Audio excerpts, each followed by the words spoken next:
Decadence decomposed the once great nation, now ruins littered with skeletons and maggot-infested carcasses. Skeletons and skinless, moldy carcasses left over after a missile strike turned a once vibrant suburban area into a once world superpower of a nation, which she tripped into unrepairable decadence from such greatness of seemingly everlasting limitless freedom, justice, security, opportunity, happiness, comfort, and convenience. By such wonders did her people become as spoiled devils of mass decadence. They stopped truly loving each other. Love to them was no different than the pleasant tingle from the nerves of their genitals and bellies, as well as to fulfill their other greedy, lustful desires of material things, and the empty, without void social lives of acceptable and camaraderie, all fake and empty, without true empathy or compassion, only to tickle themselves into blissful emotions. But all was but a display. Nothing was true about them. They became too decomposed in such decadence over the many decades of the strong,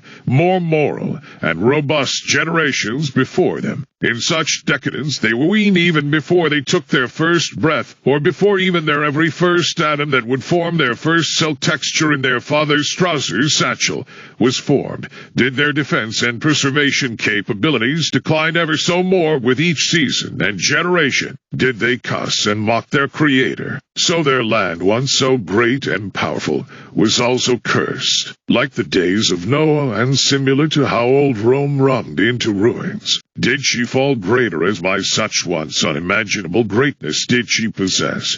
Did things unimaginably damning happen to her people? Skeletons, torsos, bones, flies, blood, maggots, panic, dread, sadness, and doom now flooded the atmosphere in the ruins of that once great nation. Parents to toddlers and youngsters a little more older, to whom were guilty, blinded by mass decadence, whom ignored the ones ringing the alarms of mass danger, now left in a complete horrification at the sight of their young ones' remains, even by warfare or famine, or the welfare to which, due to such incremental decline, they could no longer provide to their youngsters. Did such a fall, due to their unholy decadence, mold within the normalcy they passively accepted? Little by little, before they knew it, they were damned. Did the sights of the still raw, cold, rotten remains of loved ones, friends, and acquaintances also startle the masses into panic and terror? Once upon a time, not too long ago, from such a hellish scene,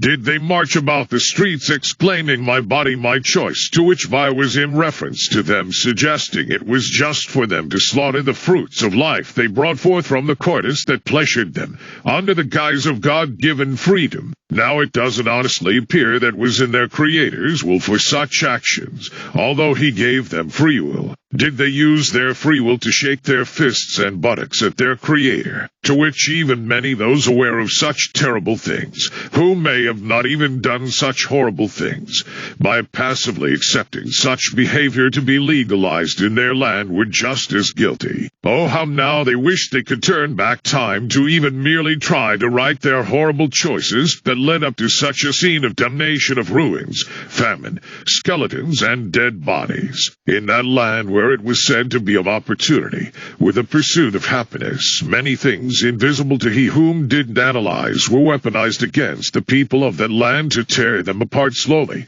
without them realizing. Such things as assistance, aid, unions, movements of awareness of many things of sorts, and the buying of the famous media, brands, corps, done so subtly the untrained and wise eye had no chance to see it coming, along with various educational systems and different factions of government and healthcare, often having guises of wanting to do well, quite distortions and inversions of what people thought they were getting caught up in. Such things only produced more issues as like seeds, becoming as plants with more numerous seeds, which produced even more types of issues, which by the time anyone had clues from any damage done, she as a nation was already sinking way before anyone tried to counter-react. Ancient Egypt, old Babylon, old Rome once were quite great places to live in for their heyday. America used to be a lot better, but as the hands of the clock have rotated like a once young, strong, mighty warrior to a fragile old bony,